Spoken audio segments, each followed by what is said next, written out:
নমস্কার বন্ধুরা, ঘরোয়া স্বাদে বেঙ্গলি রান্না চ্যানেলে আপনাদের স্বাগত জানাই। আজকের রেসিপি হলো দেশি মুরগির পাতলা ঝোল। তো সেই রান্নাটা আমি কিভাবে করেছি সেটাই আজকে আপনাদের সঙ্গে শেয়ার করব। বাঙালি মানেই তো সব কিছুতেই আলু দেওয়া। তো আমি কিন্তু খুব গরম পড়েছে, তাই একদম কিভাবে পাতলা ঝোল করা যায় মাংসের সেটাই দেখাচ্ছি। তো চলুন কী কী দিয়ে করছি সেটাই দেখাই। প্রথমে আমি পেঁয়াজ কুচি নিয়েছি আদা বাটা, রসুন বাটা, টমেটো কুচি, আর নিয়েছি গোটা গরম মশলা যেটা আমি থেতো করে রেখেছি, আর নিয়েছি 500 গ্রাম মতো মাংস, আর নিয়েছি কয়েকটা আলু, কারণ আলু ছাড়া তো আমাদের মাংস অসম্পূর্ণ। প্রথমে আমি মাংসকে ভালো করে ম্যারিনেট করে নিচ্ছি। প্রথমে দিলাম পেঁয়াজ কুচি, রসুন বাটা, আদা বাটা অল্প অল্প করে দিয়ে আগে একটু ভালো করে মাখিয়ে নিয়ে তারপরে দিয়ে দিলাম স্বাদ অনুযায়ী লবণ, দিলাম হলুদ গুঁড়ো, দিলাম লঙ্কার গুঁড়ো। আপনারা চাইলে একটু লেবু বা টক দইও দিতে পারেন, কিন্তু আমি দিলাম না। তারপরে আমি এটাকে ভালো করে একটু মাখিয়ে দিয়ে দিলাম পরিমাণ মতো একটু সর্ষের তেল। আপনারাও কিন্তু এমনটাই করবেন। এইগুলো সব একসঙ্গে দিয়ে ভালো করে কিন্তু আমি মাখিয়ে নিচ্ছি। প্রায় আধ ঘন্টা মতো আমি ম্যারিনেট করে রেখে দিচ্ছি। তারপরে আমি কড়াইতে একটু সর্ষের তেল আর একটু সাদা তেল মিশিয়ে দিয়েছি। তো তারপরে আমি কিন্তু এখন আলুগুলোকে একটু ভেজে নিচ্ছি। আপনারাও কিন্তু আলুটা ভাজতেও পারেন, আবার নাও ভাজতে পারেন। আলুটা ভাজলে এর স্বাদ কিন্তু দ্বিগুণ হয়ে যায়। আমি কিন্তু এই সামান্য একটু লবণও দিয়েছি, আর লবণ দিয়ে ভালো করে একটু হালকা হালকা লাল লাল হয়ে যেতেই আমি কিন্তু তুলে নেব। তো দেখুন এইরকমভাবে আমি ভেজে নিয়েছি। এরপর আবারও আমি কড়াইতে সাদা তেলের সঙ্গে সর্ষের তেল দিয়ে দিলাম তেজপাতা, গোটা গরম মশলা যেটা আমি থেতো করে রেখেছিলাম, আর দিয়ে দিলাম পেঁয়াজ কুচি। তো ভালো করে এটিকে নাড়াতে হবে। একটু ব্রাউন ব্রাউন হয়ে গেলেই কিন্তু আমি সব উপকরণগুলো পরে পরে দিয়ে দিচ্ছি। তো এখানে দেখুন আমি এখন পেঁয়াজটাকে ভালো করে ভেজে নিচ্ছি। তারপরে আদা রসুনও দিয়ে দিলাম, আর দিয়ে দিলাম পরিমাণ মতো লবণ, পরিমাণ মতো একটু টমেটো অ্যাড করেছি। তারপরে আমি কিন্তু পরিমাণ মতো হলুদ গুঁড়ো আর লঙ্কা গুঁড়োর একটা জল করেছিলাম, সেটাই এর মধ্যে দিয়ে দিচ্ছি।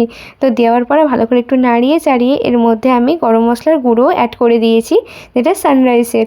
আপনারাও কিন্তু এমনটাই করতে পারেন, কিংবা গরম মশলাকে ভালো করে বেটেও দিতে পারেন। তো ভালো করে একটু নাড়িয়ে চাড়িয়ে যতক্ষণ না তেল ছাড়ছে ততক্ষণ কিন্তু বেশ করে কষাতে হবে। কষানোর পরেই কিন্তু আমি মাংসটা এর মধ্যে অ্যাড করে দিয়েছি।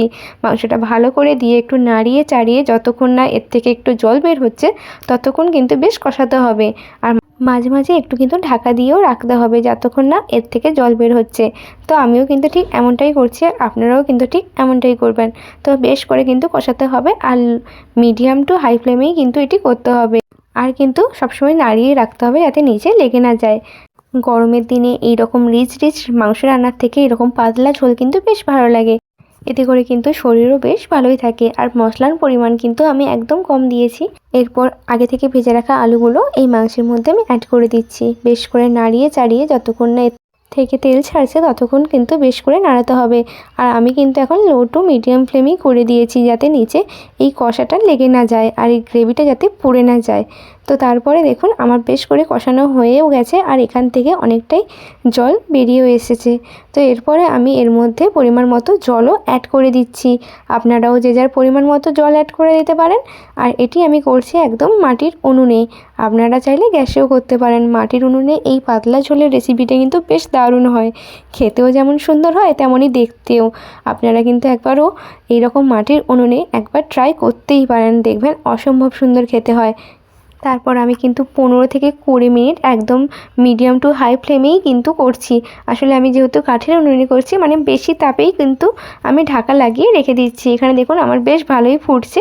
এর মধ্যে আমি কিন্তু একটু মিট মশলার গুঁড়ো অ্যাড করে দিচ্ছি, যেটি আমি সানরাইসের মিট মশলার গুঁড়ো নিয়েছি। আপনারা চাইলে গরম মশলা দিয়েও কিন্তু নামিয়ে নিতে পারেন। এখানে দেখুন আমার একদম রেডি হয়ে গেছে এই পাতলা ঝোলের রেসিপিটি। কেমন লাগলো মাংসের এই রেসিপিটি অবশ্যই কিন্তু কমেন্ট করতে ভুলবেন না। আর ভিডিওটা ভালো লাগলে অবশ্যই কিন্তু লাইক, কমেন্ট, শেয়ার এবং সাবস্ক্রাইব করতেও ভুলবেন না। দেখা হবে নতুন একটি রেসিপি নিয়ে। সবাই ভালো থাকবেন, সুস্থ থাকবেন। ধন্যবাদ।